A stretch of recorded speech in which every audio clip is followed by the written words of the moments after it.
কেউ উঠে এসেছেন হতদরিদ্র পরিবার থেকে, কেউ উঠে এসেছেন অজপাড়া গা থেকে। তাদের ভেতর প্রতিদ্বন্দ্বিতা আছে, তবে শত্রুতা নেই। দ্বিমত কিংবা মতভেদ আছে, তবে দ্বন্দ্ব নেই। এবার ডাকসু নির্বাচনের বড় পদগুলোতে যারা দাঁড়িয়েছেন, অতীতের মতো তারা ফাঁকা মাঠে গোল দিতে আসেননি। নিজ নিজ জায়গা থেকে তারা সবাই ছাড় দেওয়া মানসিকতার। ডাকসু নির্বাচনের হেভিওয়েট প্রার্থীদের কিছু ইতিবাচক দিক দেখে নেওয়া যাক। ডাকসুর সাবেক ভিপি নুরুল হক নূরের উত্তরসূরি হিসেবে বিনিয়ামিন মোল্লার কথাটাই সবার আগে বলতে হয়। একজন আদর্শ ছাত্রনেতার যেসব গুণাবলী থাকা দরকার, মোল্লার ভেতর তার সবই আছে। সাধারণ এক পরিবার থেকে উঠে এসে তিনি হয়ে গেছেন নিপীড়িত শিক্ষার্থীদের কণ্ঠস্বর। বিনিয়ামিন মোল্লা দীর্ঘদিন ধরে ছাত্র অধিকার, কোটা সংস্কার এবং শিক্ষার্থীদের ন্যায্য প্রতিনিধিত্ব নিয়ে কাজ করেছেন, যা তাকে শিক্ষার্থীদের মধ্যে বিশ্বাসযোগ্য ও গ্রহণযোগ্য প্রার্থী হিসেবে প্রতিষ্ঠিত করেছে। এছাড়া আওয়ামী শাসনামলে অন্যায়ের প্রতিবাদ করে দীর্ঘদিন তিনি জেল জুলুমের শিকার হয়েছেন। তাই আর কোনো নোংরা রাজনীতি নয়, ঢাকা বিশ্ববিদ্যালয়ের ক্যাম্পাসকে তিনি শিক্ষার্থী বান্ধব করতে চান। বিনিয়ামিন মোল্লা বাংলাদেশ ছাত্র অধিকার পরিষদের কেন্দ্রীয় সভাপতি। তিনি ডাকসু ফর চেঞ্জ প্যানেলের ভিপি পদপ্রার্থী।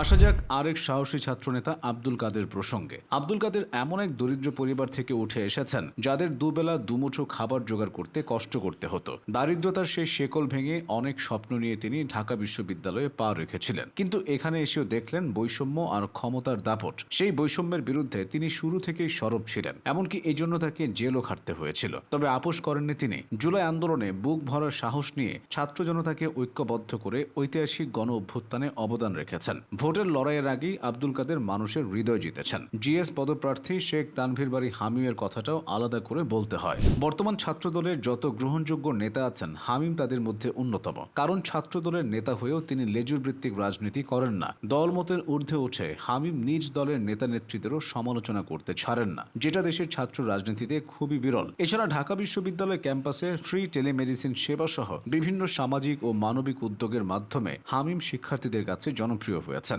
জুলাই আন্দোলনের পর উমামা ফাতেমাকে নানাভাবে হেয় প্রতিপন্ন করার চেষ্টা হয়েছে, তবে এই উমামারা ছিলেন বলেই নারী শিক্ষার্থীদের মধ্যে সাহসের সঞ্চার হয়েছিল। কোনো দলীয় ব্যানারে নয়, তাদের কথায় রাস্তায় নেমেছিল। উমামা ফাতেমা বিশ্ববিদ্যালয় জীবনের শুরু থেকেই বিভিন্ন সংগ্রাম ও আন্দোলনের সাথে যুক্ত থেকেছেন, তবে পড়াশোনায় একদমই অমনোযোগী হননি। তিনি প্রাণ রসায়ন ও অনুপ্রাণ বিজ্ঞান বিভাগ থেকে স্নাতক সম্পন্ন করেছেন, যেখানে তার ফলাফলও ছিল টপ নচ। জুলাই গণ অভ্যুত্থানকে পুঁজি করে উমামা কোনো সুযোগ সুবিধা নেননি, উল্টো অনিয়ম আর অসঙ্গতির কারণে দায়িত্ব থেকে পদত্যাগ করেছেন। নিজ সংগঠন ও নেতাকর্মীদের বিরুদ্ধে কথা বলার সৎ সাহসও সবার থাকে না। উমামা ফাতেমার সেটা আছে। ছাত্র শিবিরের সাদিক কায়েম ও এস এম ফরহাদের অতীত রাজনীতি নিয়ে সমালোচনা আছে, তবে শিবির প্যানেলের এজিএস পদপ্রার্থী মহিউদ্দিন খানকে নিয়ে প্রতিপক্ষেরও তেমন কোনো অভিযোগ নেই। চাল চলনে মহিউদ্দিন খান এতটাই ভদ্র যে তার প্রশংসা করে শিক্ষিকাও ফেসবুকে মন্তব্য করে। ঢাকা বিশ্ববিদ্যালয়ের ছাত্র শিবিরের সাধারণ সম্পাদক হলেও তিনি থাকেন সাধারণ শিক্ষার্থীদের মতো। ভদ্রতার পাশাপাশি মেধাতেও যে কারো চেয়ে এগিয়ে তিনি। মহিউদ্দিন খান ঢাকা বিশ্ববিদ্যালয়ের লোক প্রশাসন বিভাগের 18-19 সেশনের শিক্ষার্থী। তিনি অনার্সে 3.93 সিজিপিএ পেয়ে প্রথম শ্রেণীতে প্রথম এবং মাস্টার্সে 4 আউট অফ 4 অর্জন করেন।